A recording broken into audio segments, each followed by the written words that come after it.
أعوذ بالله من الشيطان الرجيم بسم الله الرحمن الرحيم كذبت ثمود المرسلين إذ قال لهم أخوهم صالح ألا تتقون إني لكم رسول أمين فاتقوا الله وأطيعون وما أسألكم عليه من أجر إن أجري إلا على رب العالمين. قال المؤلف والمفسر رحمه الله تعالى أدام النفع بعلومه وعلومكم في الدارين آمين إلى أن قال كذبت ثمود المرسلين. وهذا إخبار من الله عز وجل عن عبده ورسوله صالح علیہ السلام. اب اللہ تبارک و تعالی نے ان آیات مبارکہ میں حضرت صالح علیہ السلام اور ان کی قوم ثمود کے بارے میں ذکر فرمایا. یہ احوال امم جو ہے ہمارے لیے باعث عبرت ہے کہ ہم ہر واقعے میں غور کریں کہ قوم عاد پہ عذاب کیوں آیا, قوم نوح پہ عذاب کیوں آیا, قوم ثمود پہ عذاب کیوں آیا. اگر وہ اعمال ہم میں آئیں گے تو پھر ہم پر بھی عذاب آئے. اللہ تبارک و تعالی نے خبر دی ان آیات مبارک میں اپنے بندے اپنے رسول حضرت صالح علیہ السلام کے بارے میں انہ بعثہ الی قومہ ثمود. حضرت صالح علیہ السلام کو ان کی قوم ثمود کی طرف پیغمبر بنا کے بھیجا گیا, رسول بنا کے بھیجا گیا. وکانوا عربا یسکنون مدینۃ الحجر التي بین وادی القری وبلاد الشام. یہ ثمود جو ہیں یہ عرب تھے اور مدینہ ہجر کے نام سے معروف ہے. یہ مدینہ منورہ سے آپ جائیں نا شام کی طرف تو راستے میں آتا ہے.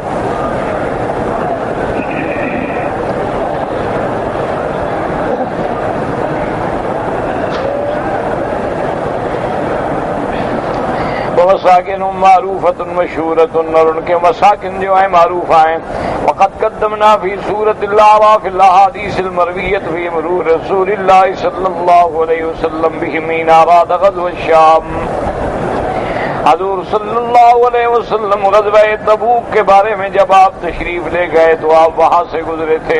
اب مفسر رحمۃ اللہ علیہ فرماتے ہیں کہ سورۃ الاعراف میں ہم مفصل بیان کر چکے ہیں, دوبارہ تفصیل کی ضرورت نہیں. وَوَصَلَ إِلَىٰ تَبُوكَ ثُمَّ عَادَ إِلَى الْمَدِينَةِ عَقْبَ ذَلِكَ.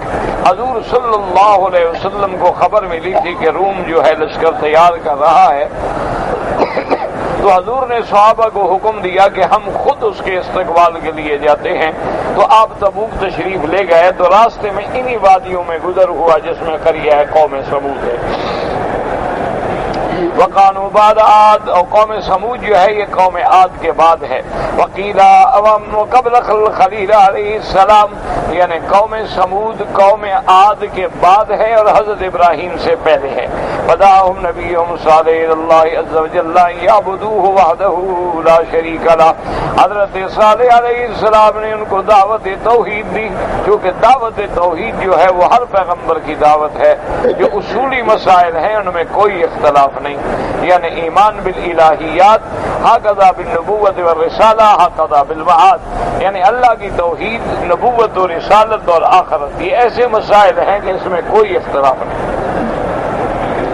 وَأَن يُطِيعُوهُ فِيمَا بَلَّغَهُم مِّنَ الرِّسَالَةِ فَأَبَوْا عَلَيْهِ وَكَذَّبُوهُ وَخَالَفُوا, لیکن انہوں نے انکار کیا, تکذیب کی, مخالفت کی.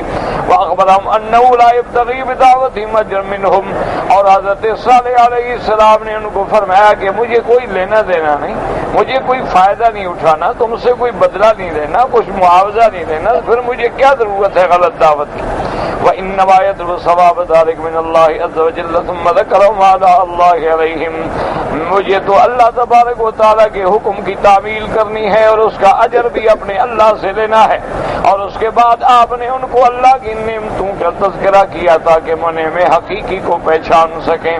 أَتُتْرَكُونَ فِي مَا هَاهُنَا آمِنِينَ فِي جنات وعيون وزروع ونخل طلعها عظيم وتنحتون من الجبال بیوتا فارہین فاتقوا اللہ وأطیعون۔ اب پیغمبر نے یاد دلایا کہ ظالم و غور کرو اتترکون فیما ہاہنا، کیا تم ہمیشہ یہیں رہو گے؟ تم کو یہیں چھوڑ دیا جائے گا، بے غم ہو کے رہو گے؟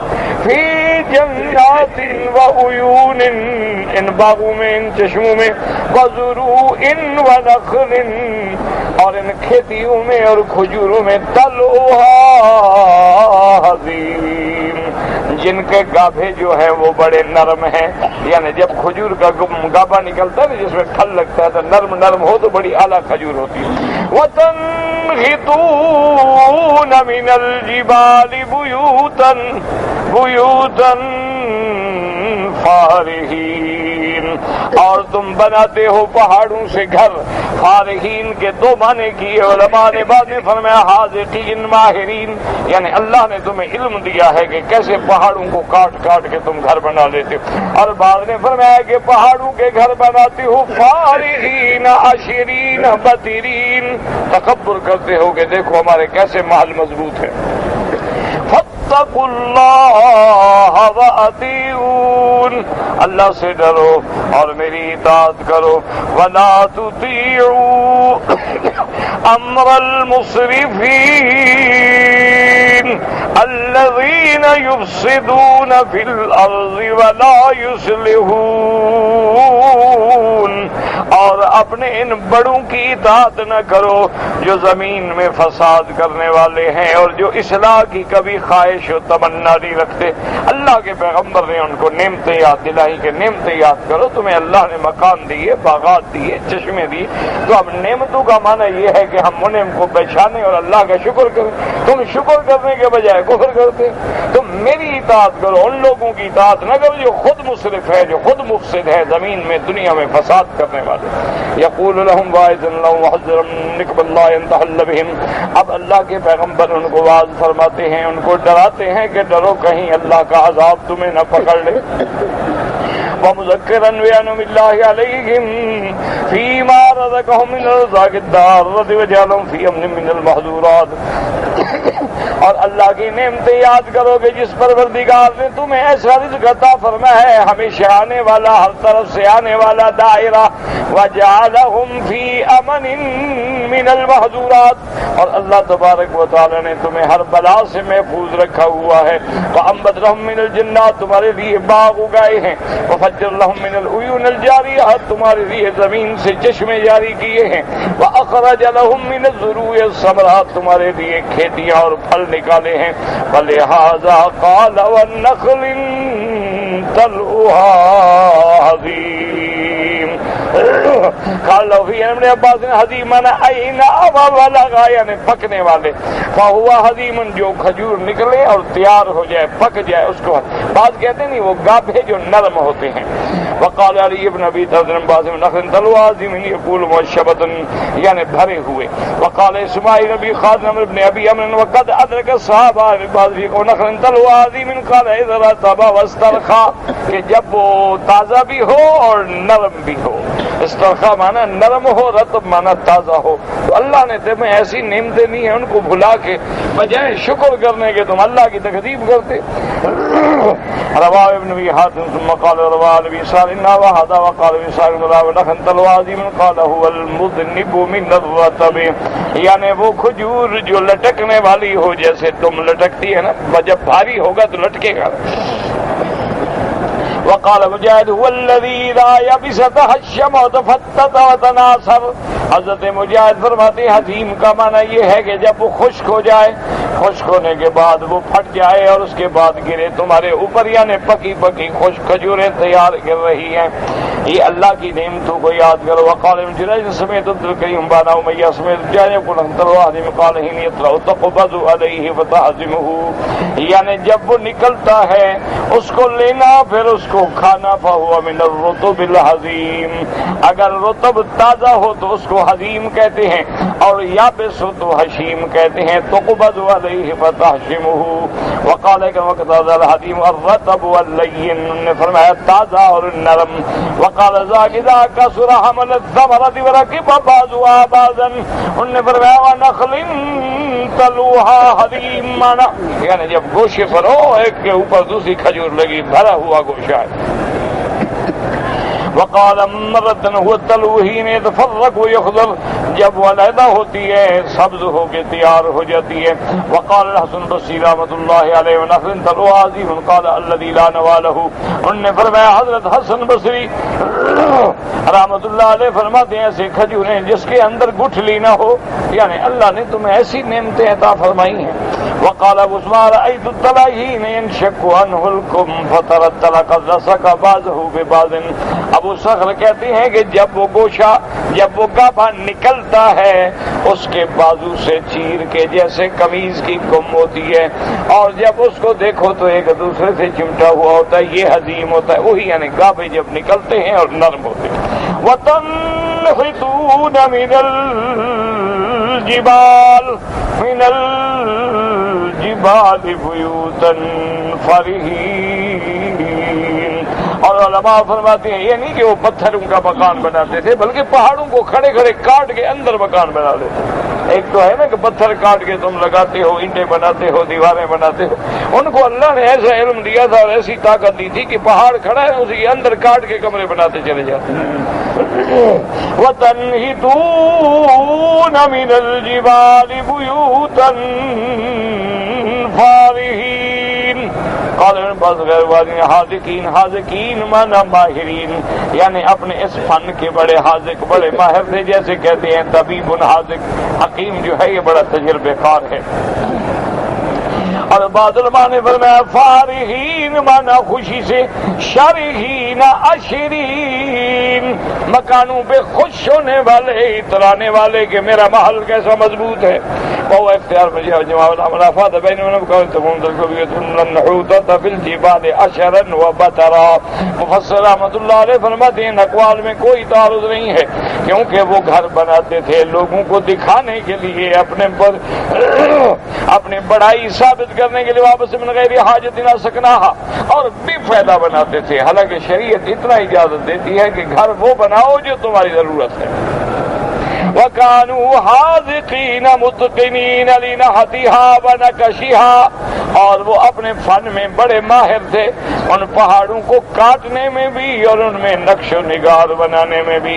كما هو المشاء من حال منازلهم، اب مفسر فرماتے ہیں کہ اگر آج بھی ان کی منازل پہ جائیں، ان وادیوں سے گزریں، ان کے قلعے دیکھیں تو اب بھی ان کے آثار جو ہیں وہ ملتے ہیں۔ وَلِهَذَا قَالَ فَاتَّقُوا اللَّهَ وَأَطِيعُونِ، اللہ کے پیغمبر نے ڈرایا کہ اللہ سے ڈرو اور میری اطاعت کرو۔ اے اقبلوا ولا بایعوا علیکم فی الدنیا والآخرۃ من بعد ربکم الذی خلقکم ورزقکم لتعبدوا وتوحدوا وسبحوه بکرۃ واصیلا، تم اس بات کی طرف توجہ کرو، اللہ کی فرما برداری، اللہ کے رسولوں کی اطاعت، تاکہ دنیا و آخرت میں تمہیں فائدہ پہنچے۔ اپنے رب کی عبادت کرو جس نے تم کو پیدا کیا، جس نے تم کو رزق دیا ہے، خالص اسی کی عبادت، خالص توحید، اور صبح شام اللہ کی تسبیح کہو، اللہ کی پاکی بیان کرو۔ وَلَا تُطِيعُوا أَمْرَ الْمُسْرِفِينَ الَّذِينَ يُفْسِدُونَ فِي الْأَرْضِ وَلَا يُصْلِحُونَ، یعنی رسول وقبراء مدعات من شرک القرآن الحق، تم اپنے سرداروں کی، اپنے بڑوں کی پیروی نہ کرو جو فساد کرنے والے ہیں، جو زمین میں اسراف کرنے والے، فساد کرنے والے، جو کبھی زمین کی بھلائی نہیں چاہتے۔ اب دیکھیں قوم کیا جواب دیتی، قالوا انما انت من المسحرین، کہنے لگے پیغمبر حضرت صالح علیہ السلام سے معلوم ہوتا ہے تم پہ کچھ جادو ہو گیا ہے، نعوذ باللہ دماغ چل گیا۔ ہماری طرح آدمی ہو کہتے میں نبی ہوں، رسول ہوں، بندہ کیسے نبی بن سکتا ہے؟ بشر تو رسول بن نہیں سکتا، نبی تو تب ہو جب نور ہو، تم تو بشر ہو، بشر کیسے رسول بن گیا؟ کافر بھی یہی عقیدہ رکھتے تھے کہ یہ تو بشر ہیں، اللہ نے رسول بھیجنے ہیں تو نوری مخلوق بھیجے۔ اس لیے کہنے لگی ما انت الا بشر مثلنا، تم تو ہماری طرح انسان ہو، فأت بآیۃ ان کنت من الصادقین، کہنے لگے پیغمبر سے اگر تمہارے پاس کوئی نشانی ہے تو لاؤ جو تمہاری صداقت پہ دلالت کرے۔ دوسری جگہ قرآن نے اس واقعے کو بیان کیا ہے، حضرت صالح علیہ السلام کے پاس آئے اور کہنے لگے کہ صالح علیہ السلام ہماری ایک تجویز ہے، اگر مان لو تو ہو سکتا ہے کہ ہم مسلمان ہو جائیں۔ تو حضرت صالح علیہ السلام نے فرمایا بتاؤ کیا تجویز؟ انہوں نے کہا یہ دیکھو سامنے ایک چھوٹی سی پہاڑی ہے، چھوٹا سا ٹیلا ہے، اس کے اندر سے ایک اونٹنی نکل آئے اور بالکل گابھن ہو، بالکل تیار ہو ولادت کے لیے، اس کے فوراً بعد ہم اس کا دودھ بھی پئیں۔ اگر تو ایسی اونٹنی نکل آئے تو ہم مان لیں گے کہ آپ اللہ کے سچے نبی ہیں، اور پھر ہم آپ پر ایمان لانے میں غور کریں گے۔ حضرت صالح علیہ السلام نے سمجھایا کہ بدبختو اللہ پر ایسی باتیں نہ کرو، چونکہ سنت اللہ جاریہ ہے کہ جو قومیں خود معجزہ مانگیں اور اللہ دے دیں اور پھر ایمان نہ لے آئیں تو اللہ ہلاک کر دے، پھر وہ قوم برباد ہو جاتی، ورنہ چھوڑ دو جو ایمان لائے گا لائے گا، نہیں لائے گا نہیں لائے گا۔ انہوں نے کہا بہرحال ہماری یہ تجویز ہے کہ اونٹنی نکلے، اور نکلے بھی پہاڑ سے، ٹیلے سے نکل آئے اونٹنی۔ اچھا پھر اونٹنی بھی بالکل تیار ہو، گابھن ہو، اور پیدا ہونے کے بعد، نکلنے کے بعد اس کی ولادت ہو جائے، پھر ہم اس کا دودھ بھی پئیں۔ حضرت صالح علیہ السلام نے بہت سمجھایا لیکن نہ مانا۔ اللہ کے نبی کے دل میں بھی خیال آیا کہ شاید یہ معجزہ جو مانگ رہے ہیں، معجزہ دیکھنے کے بعد ان کو ہدایت مل جائے، اسلام لے آئے۔ انہوں نے اللہ تبارک و تعالیٰ سے دعا کی، اللہ نے حکم فرما دیا کہ صالح علیہ السلام ہمارے لیے کیا مشکل ہے، ٹھیک ہے ہم دیتے ہیں آپ کو معجزہ، لیکن اپنی قوم کو سمجھا دیں کہ جب وہ اونٹنی نکل آئے، ایک تو اس اونٹنی کا کبھی برا نہ کریں، کبھی تکلیف نہ پہنچائیں، کبھی ایذا نہ دیں، اور دوسرا یہ سمجھا دیں کہ ایک دن جو ہے تمہارے چشموں کا پانی جو ہے وہ اونٹنی پیے گی، اور تم لوگ جو ہے دودھ پیو گے، اور ایک دن جو ہے پانی تم بھی اور تمہارے باقی جانور پئیں گے، اور اونٹنی کا دودھ اس دن نہیں ملے گا، تو باری مقرر ہو گئی، ایک دن اونٹنی کی، ایک دن تمہارے باقی جانوروں کی۔ اور یہ ان کو سمجھا دینا کہ اگر تم نے اس اونٹنی کو نقصان پہنچایا تو پھر اللہ کے عذاب کے لیے تیار ہو۔ اس لیے قرآن نے یہاں اختصار کیا، قال هذه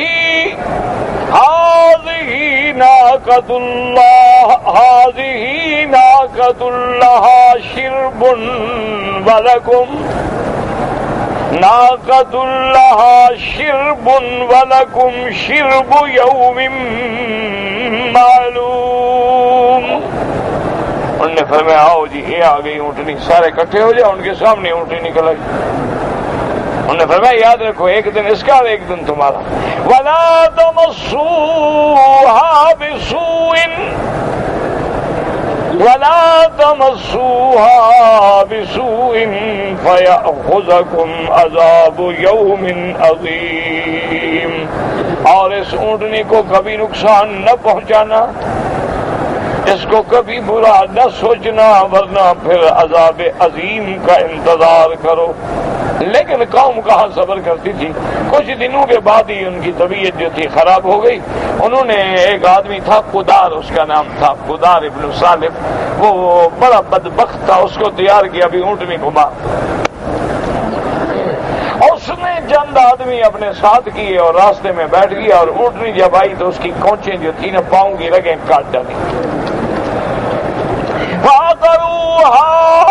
اس کو ذبح کر دیا۔ فَأَصْبَحُوا نَادِمِينَ، جب انہوں نے اونٹنی کو ذبح کر ڈالا تو حضرت صالح نے فرمایا تیار ہو جاؤ عذاب کے لیے، اور آپ بستی سے نکل گئے۔ اب اب جب انہوں نے علامات عذاب دیکھی تو اب حسرت ہوئی کہ ہائے ہم نے کیا کیا. لیکن جب عذاب آ جائے پھر فائدہ نہیں ہوتا. لاکھ توبہ کرو کوئی فائدہ نہیں. لاکھ ایمان لے آؤ پھر ایمان قبول نہیں ہوتا. اس لیے قرآن کہتے فَعَقَرُوهَا فَأَصْبَحُوا نَادِمِينَ فَأَخَذَهُمُ الْعَذَابُ. اللہ کے عذاب نے پکڑ لیا. ان فی ذلک لآیۃ وما کان اکثرهم مؤمنین. اللہ نے فرمایا پھر عذاب نے اس پوری قوم کو ہلاک کر ڈالا. اللہ نے فرمایا میرا مدنی میرے محبوب آپ کی امت کے لیے ان واقعات میں بڑی نشانیاں ہیں لیکن یہ پھر بھی اکثر جو ہے ان میں ایمان نہیں لے آتے. وَإِنَّ رَبَّكَ لَهُوَ الْعَزِيزُ الرَّحِيمُ. لیکن تیرا رب جو ہے وہ غالب ہے. وہ چاہے تو ان قریش کو بھی ایک دن میں ختم کر دے لیکن وہ مہربان ہے مہلت دیتا ہے کہ شاید میرے بندے لوٹ آئیں توبہ کر لیں رجوع کر لیں. ورنہ اللہ تبارک و تعالی جب چاہے ان کے لیے ان کا ہلاک کر دینا ان کو عذاب دے دینا جو ہے کون سی مشکل بات. ایسی فرماتی ہے قل تعالی مخبرا ثمود فی جوابہم لنبیہم صالح علیہ السلام یدعو من عباد ربہم عز وجل انہم قالوا. اللہ پاک خبر دیتے ہیں کہ جب میرے پیغمبر حضرت سمود حضرت صالح علیہ السلام نے قوم سمود کو دعوت دی اللہ کی توحید کی دعوت دی اللہ کی عبادت کی طرف بلایا. قالوا انما انت من المسحرین. کہا مجھے القدار یعنی من المسحورین یعنی تم پہ تو معلوم ہوتا ہے جادو ہو گیا ہے تمہارا اپنے دماغ ہی کام نہیں کر رہا ہے. ہم سب کو کیا کہتے ہیں خدا کو مانے سب کو چھوڑ دیں. وروا ابو صالح من المسحرین یعنی المخلوقین. انہوں نے فرمایا تم بھی تو ہماری طرح مخلوق ہو انسان ہو ہم تمہیں کیسے نبی مان لیں. راستہ شعر باز والا ہادہ یقول الشاعر فإن تسألینا فیما نحن فإننا أصافیر من هذا الانام المسحرین. یعنی ہم بھی اسی مخلوق میں سے ہیں اسی مخلوق کی چڑیاں ہیں چہچہا رہی ہیں. یعنی الذین لهم سحر والسحر هو الغیاۃ. انہوں نے کہا جادو ہے یا مانا ان پہ جن کا اثر ہے پہ عقل کام نہیں کرتا. بل اثر فی هذا قول مجاہد وقطان یقول انما انت فی قول هذا مسرور لا عقل لك. معلوم ہوتا ہے کہ تم پہ جادو ہو گیا تیرا عقل کام نہیں کرتا ہے. ثم قالوا ما انت الا بشر مثلنا. تم ہماری طرح انسان ہو. فکیف اوحی الیک دوننا. اللہ نے تم پر وحی بھیجی ہم پہ کیوں نہیں بھیجی ہم بھی تو انسان ہیں. کما قالوا فی الآیۃ انزل علیہ الذکر من بیننا بل هو کذاب اشر سیعلمون غدا من الکذاب الاشر. اللہ پاک نے فرمایا وہ ظالم کہتے تھے کہ ہم سب میں سے آخر اللہ نے اس کو کیوں چن لیا ہے اس پہ کیوں وحی بھیجی ہے. معلوم ہوتا ہے نعوذ باللہ یہ جھوٹا. اللہ فرمایا پتہ لگ جائے گا کون جھوٹا ہے. جب قیامت آئے گی قبر آئے گی عذاب آئے گا سمجھ آ جائے گی بات. ثم انهم اقتروا علی آیت یاتیہم بها لیعلموا صدقہ بما جاءہم بہ من ربہم. پھر انہوں نے تجویز پیش کی وقت اجتمع ملأہم سب کو اکٹھا کیا وطلبوا منہ ان یخرج لهم الآن. انہوں نے کہا کہ ہمارا مطالبہ ہے من هذه الصخرۃ ناقۃ اشرا. اس پہاڑی سے اونٹنی نکل آئے اونٹنی بھی گابن ہوا. اشاروا الی صخرۃ عندهم بتلائے اس پہاڑی سے نکلے. من صفتها كذا وكذا فإن ذلك أخذ عليهم نبي الله صالح علیہ السلام اجابهم الى ما صدهم النبي اتمنوا.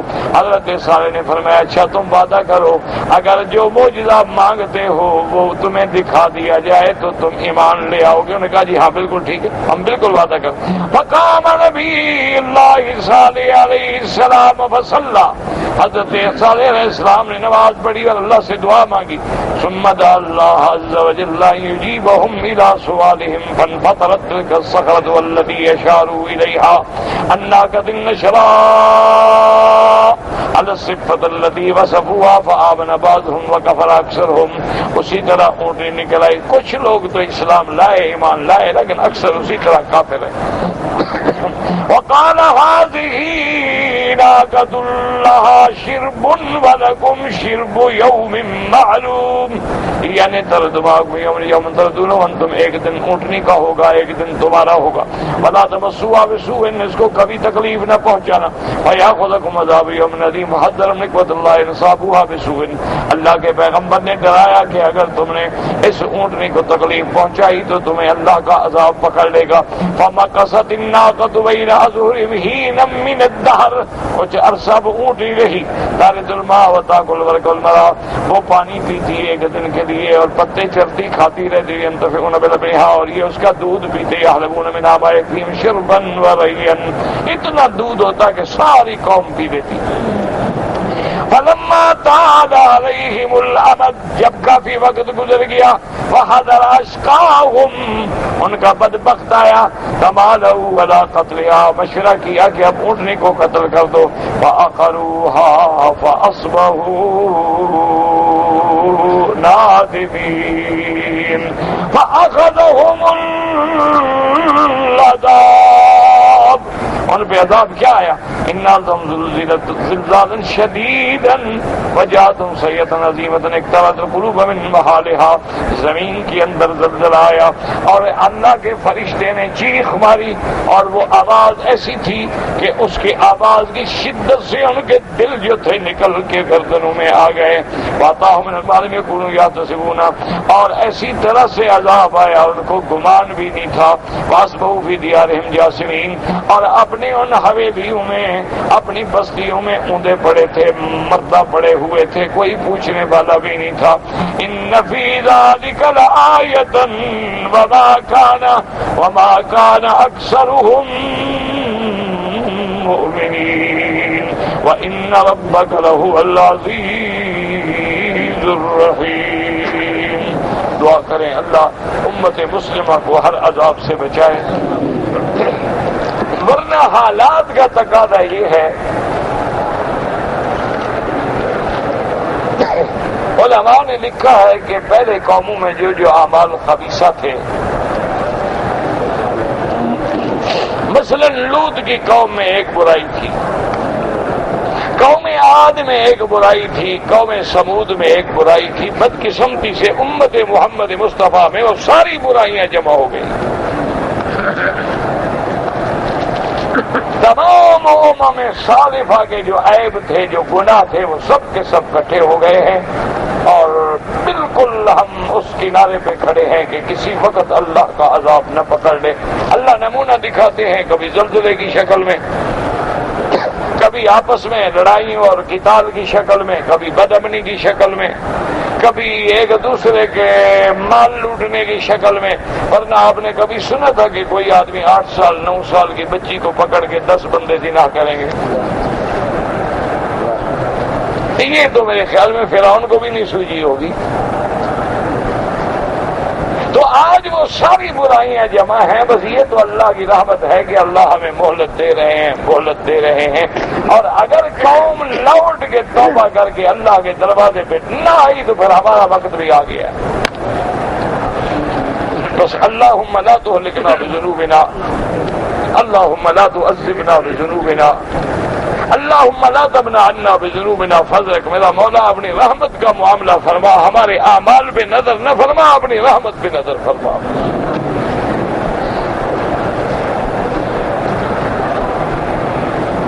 کہتے ہیں جی کہ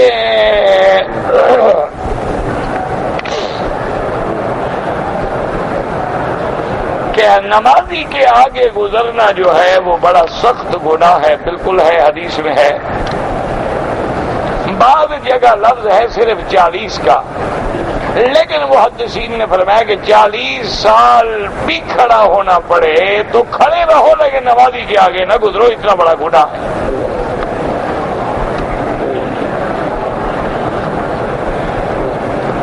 یہاں پر بھی نمازی کے آگے نہیں گزرنا چاہیے، صرف طواف کرنے والوں کو اجازت ہے کہ وہ گزر سکتے ہیں. کہ وہ طواف کر رہے ہیں، ہم یہاں نماز پڑھ رہے ہیں، وہ کرتے رہیں، یہ نہیں کہ ہمارے لیے روک کے کھڑے ہو جائیں۔ اب یہ ہماری ذمہ داری ہے کہ جب ہم نے نماز پڑھ لی ہے تو فوراً جگہ خالی کر دیں۔ اب یہ ہماری ذمہ داری ہے کہ جب ہم نے نماز پڑھ دی ہے تو سنتیں ایسی جگہ پڑھیں کسی ستون کے اوٹ میں کہ کوئی بندہ ہمارے آگے نہ گزرے۔ ہم راستے میں کھڑے ہو جائیں گے تو لوگ کہاں گزریں گے؟ اس گناہ میں ہم برابر کے شریک ہیں، اللہ معاف کرے۔ بہرحال علماء نے اتنی گنجائش دی ہے مسجد الحرام میں کہ چونکہ یہاں بہت بڑا اجتماع ہے اور کیفیت اضطراری ہے اور مختلف لوگ ہیں، مختلف زبانیں ہیں، مختلف علاقہ ہے، مختلف عادات ہیں، اور کچھ لوگ تو ایسے ہیں جن بیچاروں نے زندگی میں کبھی نماز ہی نہیں پڑھی ہوتی، وہ عمرے کے بہانے آئے ہوئے ہیں، ان کو پتہ ہی نہیں ہوتا کہ نماز کیا ہے۔ آپ دیکھیں کوئی ادھر کھڑا ہے، کوئی ادھر کھڑا ہے، کوئی ادھر کھڑا ہے، کوئی ادھر کھڑا، صف بنانا بھی نہیں آتا، وہ نیچے دیکھنے کے لیے بھی تیار نہیں، امام بھی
صرفیں ٹھیک کرو، خلل درمیان میں فاصلے پر کرو، مل کے کھڑے، سنتے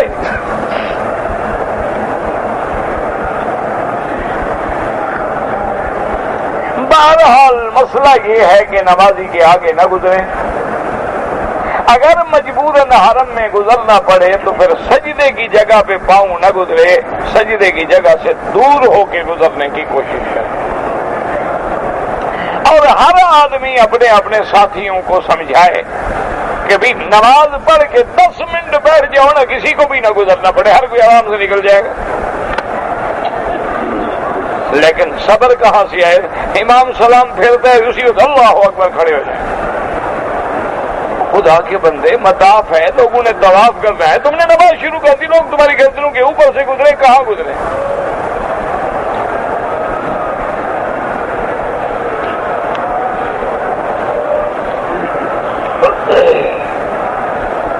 بھائی غسل کے اندر سب سے پہلی بات یہ ہے کہ آپ وضو کیا کریں اور اس میں کلی کرنا، ناک میں پانی دینا اور سارے بدن پہ پانی بہانا۔ تیمم میں 2 دفعہ ہاتھ مارے، 1 دفعہ چہرے کو اور 1 دفعہ بازو کو، بس۔ مرد جو ہے اپنی عورت کی شرمگاہ کو چوم سکتا ہے، اور کیا کرے گا؟ اچھا ہے، ایسی اچھی جگہ پھر تمہیں کہاں ملے گی؟ دل میں دیکھا کرو، انشاءاللہ پیشاب بھی پیو گے، صرف چومو گے کیوں؟ شاستری نہیں پیتا تھا، وہ کہتا بڑا اچھا اینٹی بائیوٹک ہے، خام خواہ جا کے پیسے خرچ کرنے کی کیا ضرورت ہے، اپنا پیشاب گلاس میں بھر کے پی لیتا۔ للہ و انا الیہ راجعون۔ جب حیا نہ رہے، ورنہ مسئلہ پوچھتے ہوئے بھی حیا نہیں آتی، نہ بتاؤ کیا کرو۔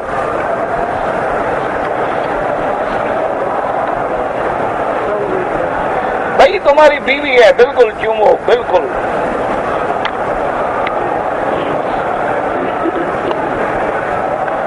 اگر تم نے ذریت کفار بننا ہے تو چومو، چاٹو، پیشاب بھی پیو، اور اگر تم نے امت محمد مصطفیٰ اور اخلاق محمد مصطفیٰ سیکھنے ہیں تو بی بی عائشہ فرماتی ہے ساری زندگی حضور نے میرا بدن دیکھا ہی نہیں،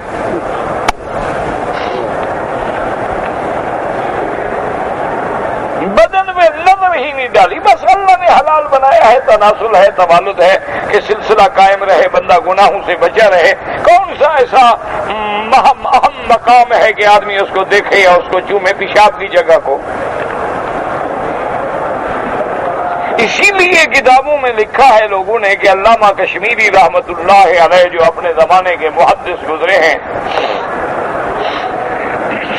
ان کی جب شادی ہو گئی تو ان کے ہم عصر جو ساتھی تھے، ہم مزاج ساتھی تھے، ہم عمر ساتھی تھے، کٹھے بیٹھنا، کھانا پینا، اٹھنا، تو انہوں نے کہا کہ شاہ جی آپ نے اپنی بیوی کا، اپنی شادی کا ہمیں سہاگ رات کا کوئی قصہ ہی نہیں سنایا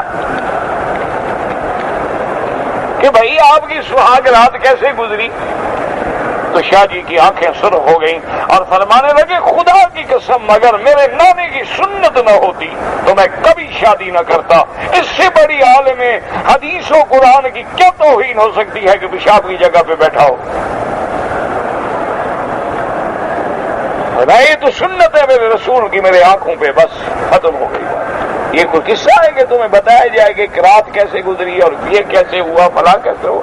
یہ کوئی ایسی کہانی ہے قابل قدر کہ جس کو دہرایا جائے؟ حیا والے بندے تو اس کا ذکر بھی نہیں کرتے۔ حیا والے بندے جو ہیں وہ تو میاں بیوی اپنے گھر والوں کے سامنے ایک دوسرے کو سلام بھی نہیں کرتے، لیکن جب حیا نہ رہے، اذا لم تستحی فاصنع ما شئت، پھر جو مرضی آئے تمہاری کرو، پھر تم جب حیوان بن جاؤ، تم جب دیکھو نا اس معاملے میں سب سے بڑا بے شرم جو ہے وہ کتا ہے، کافروں نے تمہیں کتے سے بھی نیچے گرا دیا ہے۔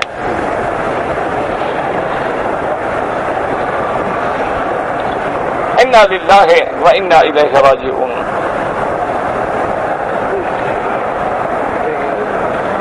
عورتوں کی کشتی ٹی وی پر دیکھنی چاہیے نہیں، ان سے کشتی لڑنی چاہیے۔ دیکھنے کا کیا فائدہ، کشتی تو اور لڑ رہی ہے، تم دیکھ کے لعنت لے رہے ہو۔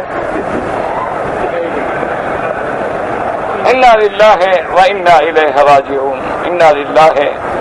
پہلے مجھے یہ سمجھ نہیں آتی کہ کوئی آدمی اتنا بڑا بے حیا بھی ہو سکتا ہے کہ اللہ کے حرم میں یہ سوال پوچھے، ورنہ وہ اندھا ہے، اس کو پتہ نہیں بھی اب عورت کا دیکھنا حرام ہے تو کشتی کا کیا مانا؟ جب غیر محرم عورت کے بدن پہ نظر ڈالنا حرام ہے، چہرے پہ نظر ڈالنا حرام ہے، اس کے بالوں پہ نظر ڈالنا حرام ہے، تو کشتی میں کیا مانا؟ اس کو پتہ ہے لیکن بے حیائی ہے۔ یہ تھوڑا ہے کہ وہ جاہل ہے۔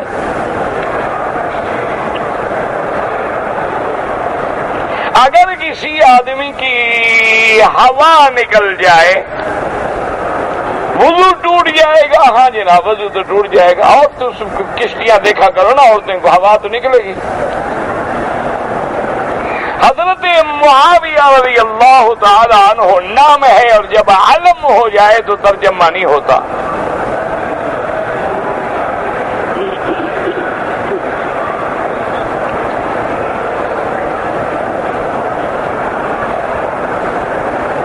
کہتے کہ جب حضور کا درس ہوتا تھا تو لوگوں کو درس سے اٹھا دیا جاتا تھا، کوئی نہیں اٹھاتا تھا۔ آج کون اٹھاتا ہے تمہیں؟ اگر تم خیال کرو بھی ایک ہے درس پڑھنے والا، ایک ہے سننے والا، تو پڑھنے والے کا حق جو ہے سننے والے سے زیادہ ہے، تو تم ان کو حق دو گے تو وہ تمہارا خیال کریں گے۔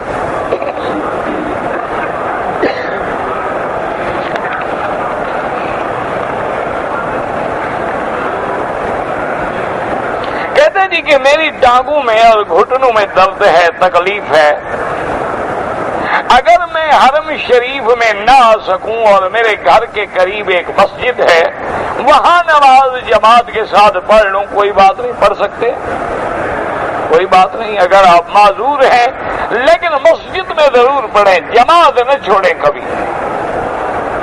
جماعت سے محروم ہونے والا بندہ جو ہے وہ پھر اللہ کی رحمتوں سے محروم ہو جاتا ہے، پھر ہمیشہ کے لیے وہ جماعت سے کٹ جاتا ہے۔ تو اس لیے جماعت کے ساتھ ضرور نماز پڑھیں، مسجد قریب ہے مسجد میں پڑھ لیں، لیکن جو فضیلت اور جو لطف اور جو ذوق اللہ کے حرم میں ہے وہ کہاں مل سکتا ہے؟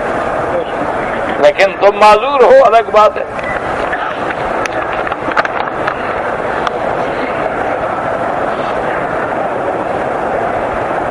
کہتے جی کہ کوئی شخص دن میں بھی اپنی بیوی کے ساتھ مل سکتا ہے، کیوں؟ بیوی دن میں نہیں ہوتی، رات کو ہوتی ہے۔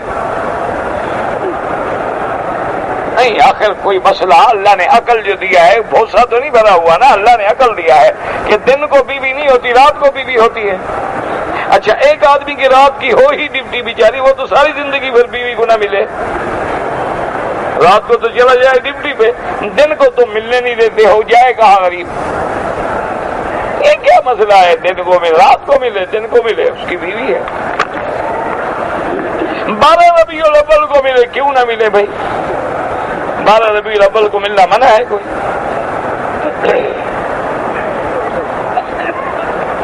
حاجات پوری ہونے کا کوئی وظیفہ بتائیں، مجھے وظیفے آتے تو میں پیر نہ بن جاتا،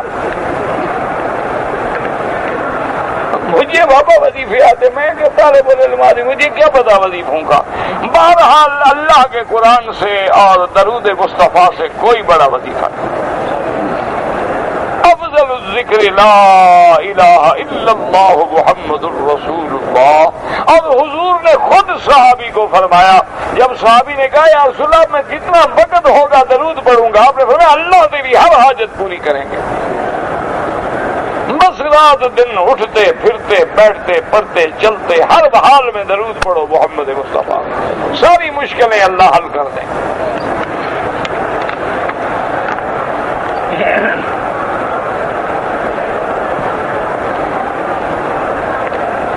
کہتے جی کہ ہمارے ہاں ایک حافظ قرآن ہے، نابینا ہے، لیکن ڈاکٹر کہتے ہیں کہ ہم ایک اور آنکھ تمہیں لگا دیں گے تو تم ٹھیک ہو جاؤ گے، تو لگا سکتا ہے، شریعت میں جائز ہے، لیکن یہ دیکھو کہ آنکھ کس کی لے گا۔ اس لیے بعض فقہا احتیاط کرتے ہیں کہ بھئی آئی بینک جو ہے اس میں کافروں کی بھی آنکھیں ہیں، یہودیوں کی بھی آنکھیں ہیں، عیسائیوں کی بھی ہیں، ہندوؤں کی بھی ہیں، مسلمانوں کی بھی ہیں، وہ کہتے ہیں اس میں احتیاط کریں۔ اور دوسرا آنکھ بھی وہ ہو جو کسی نے ہدیہ کیا ہو، بیچا نہ ہو، کیونکہ یہ اللہ کی امانت ہے، ہمیں بیچنے کا کوئی حق نہیں۔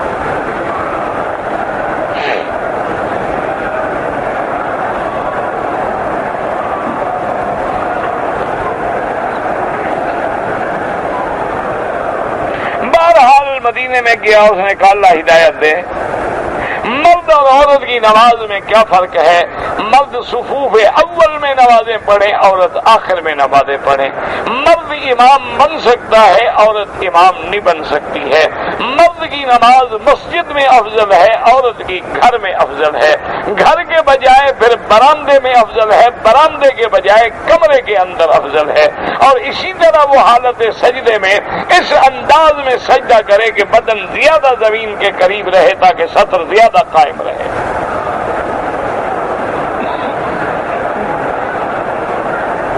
کہتے جی کہ قرآن پاک حرم سے ہم گھر لے جائیں، بالکل نہیں، وقف حرم ہے تو آپ نہیں لے جا سکتے۔ آپ پاکستان کب آئیں گے؟ جب اللہ چاہے گا۔ خدا کے علم میں ہے، ہر سال تیاری کرتے ہیں، لیکن نصیب نہیں ہے تو نہیں۔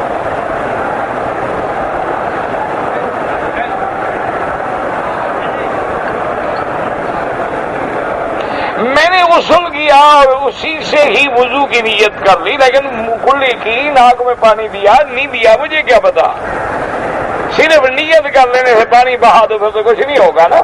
باقاعدہ کلی کیا ہو، اس کے بعد ناک میں پانی چڑھایا ہو، نیت وضو کی ہو، پھر غسل کیا ہو تو ٹھیک ہے، دوبارہ وضو کی کوئی ضرورت نہیں۔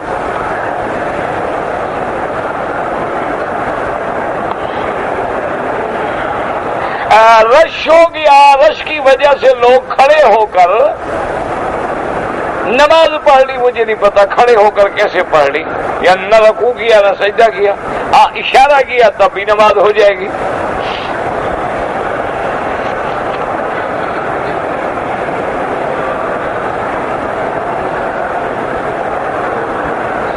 میں نے سفر کی نیت کی، 10 کلومیٹر کا فاصلہ ہوا تھا کہ مغرب اور عشاء میں نے اکٹھی پڑھ لی، انشاءاللہ اللہ قبول کرے، لیکن 10 کلومیٹر گھر سے گنے تھے یا شہر گزرنے کے بعد گنے تھے؟ گھر سے گنے تھے، وہ تو مسافر نہیں ہے۔ آپ سفر شروع ہوتا ہے جب مکے کے حدود ختم ہوں گے، پھر سفر شروع ہوگا۔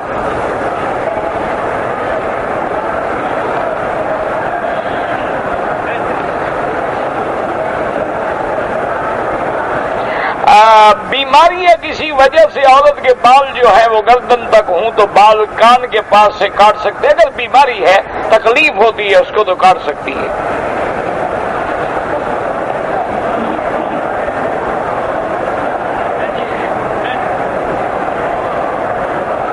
کہتے جی کہ بعض لوگ جو ہیں حدیث نبوی کا نام لیتے ہیں لیکن لوگوں کو خراب کر رہے ہیں، نام حدیث کا لیتے ہیں اور مسلمانوں میں تفرقہ ڈال رہے ہیں، نام حدیث کا لیتے ہیں اور ساری دنیا کو کافر بنا رہے ہیں۔ اللہ ہدایت، تم دعا کرو ان کے لیے، دعا کرو کہ اللہ ان کو ہدایت۔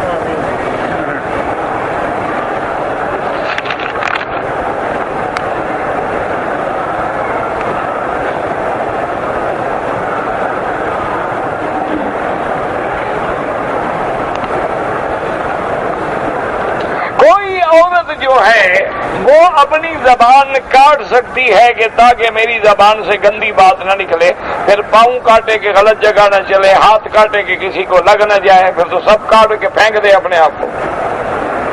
اس سے بڑا جاہل کوئی ہوگی کہ زبان خاموش رہنا نہیں آتا، زبان کاٹنے کے لیے تیار کھڑی ہے ماشاءاللہ۔ انا للہ و انا الیہ راجعون۔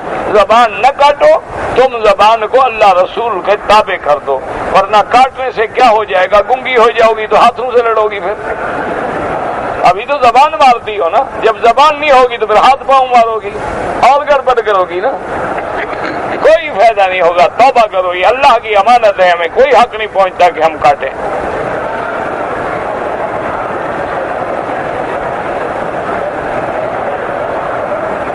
نماز کے دوران میں یا خطبے کے دوران میں اگر امام یہ آیت مبارک پڑھتے ہیں، یا ایھا الذین آمنوا صلوا علیہ وسلموا تسلیما، اللہم صل علی سیدنا محمد وعلی آل سیدنا محمد، تو ہمیں درود پڑھنا چاہیے، دل میں پڑھنا چاہیے، زبان سے نہیں۔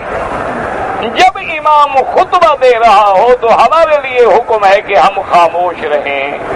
یہ بھی جہالت ہے جو لوگ ہاتھ اٹھا کے بیٹھ جاتے ہیں، آمین آمین آمین آمین دعائیں مانگ رہے تھے، بالکل منع ہے، اپنی جمعہ کا ثواب تباہ کر دیتے ہیں۔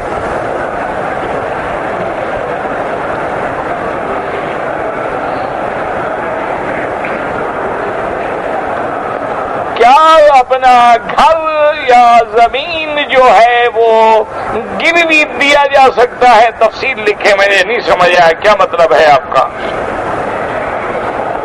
حضرت عبداللہ ابن زبیر رضی اللہ تعالی عنہ کو مکے میں شہید کیا گیا، حجاج ابن یوسف نے شہید کیا اور آپ کو حرم کے باہر دروازے پہ پھانسی پہ لٹکایا گیا اور اللہ کے راستے میں شہید ہو گئے رضی اللہ تعالی عنہ وارضاہ۔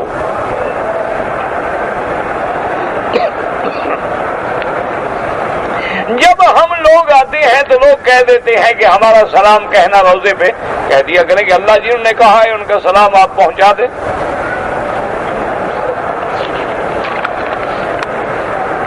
رکن یمانی کی شرعی حیثیت یہ ہے کہ موقع ملے تو دائیں ہاتھ لگائیں، استلام کریں اور بسم اللہ اللہ اکبر کہیں، کیونکہ ایک روایت میں آتا ہے کہ جب آدمی کہتا ہے بسم اللہ اللہ اکبر وللہ الحمد اللہم انی اسألک العفو والعافیہ، اللہ نے یہاں فرشتوں کی ڈپٹی لگائی ہوئی ہے، وہ کہتے ہیں اللہ اپنے اس بندے کی دعا قبول فرما۔ آپ دعا کریں کہ غلاف کعبہ جو ہے اس کے کونے کو چومنا منع ہے، چومنا ورنہ صرف حجر اسود کا جائز ہے۔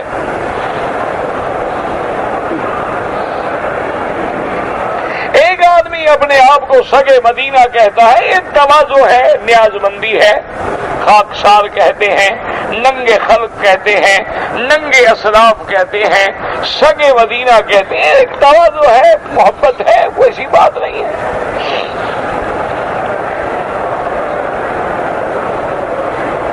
اگر عورت کو 5 مہینے کا حمل ہے تو میاں بیوی مل سکتے ہیں، بالکل مل سکتے ہیں، شریعت میں تو منع نہیں، لیڈی ڈاکٹر منع کرے تو تم جانو۔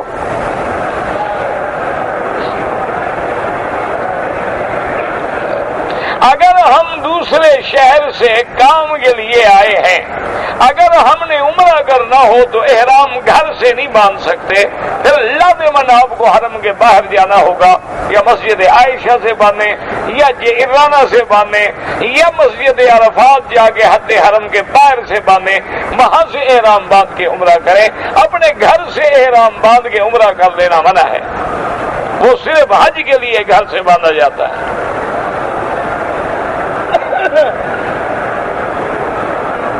میں نے کسی آدمی کی غیبت کی تھی، وہ مر گیا ہے، اب ازالہ کیا ہے؟ ازالہ یہ ہے کہ اس کے لیے دعا کیا کرو کہ یا اللہ میں نے جو غیبت کی تھی اس کے درجات بلند فرما، اس کی قبر کو باغ جنت بنا، انشاءاللہ جتنا اس کے لیے دعا کرو گے اللہ تمہارے گناہ کو معاف کر دیں گے۔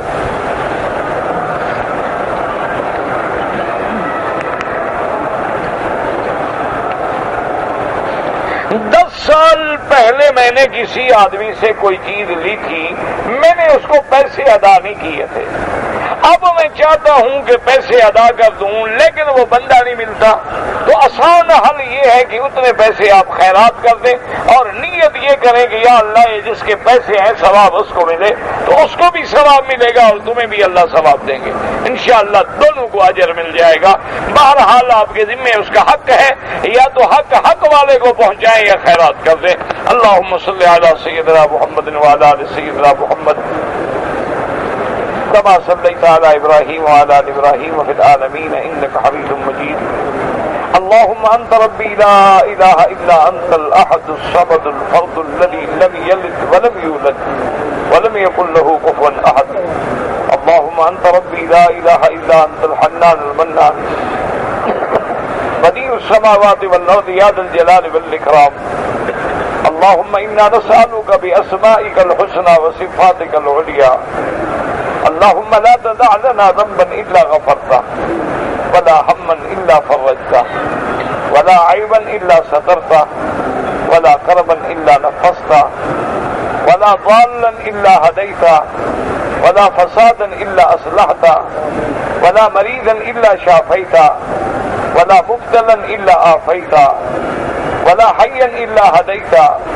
ولا ميتا إلا رحمته ولا أصيلا إلا يسرته ولا مجاهدا إلا نصرته ولا حاجة من حوائج الدنيا والآخرة إلا قضيتها ويسرتها يا أرحم الراحمين یا اللہ عالم اسلام پہ اپنی رحمت نازل فرما، یا اللہ عالم اسلام اور مسلمان اور ان کی بلاد کی حفاظت فرما، یا اللہ اسلام کا بول بالا فرما، یا اللہ کفار کو ذلت میں شکست سے دوچار فرما، یا اللہ آج کفر بدمست ہاتھی کی طرح اسلام کو اور مسلمانوں کو روندنا چاہتا ہے، ان پہ اپنا قہر نازل فرما، یا اللہ جو تیرے نبی پاک کے گستاخ ہیں، تیرے نبی کی شان میں گستاخی کرتے ہیں، ان پہ اپنا قہر نازل فرما، یا الہ العالمین بیماروں کو شفا عطا فرما، یا اللہ بیماروں کو شفا عطا فرما، یا اللہ ہم سب کی ظاہری باطنی روحانی جسمانی نفسانی بیماریاں دور فرما،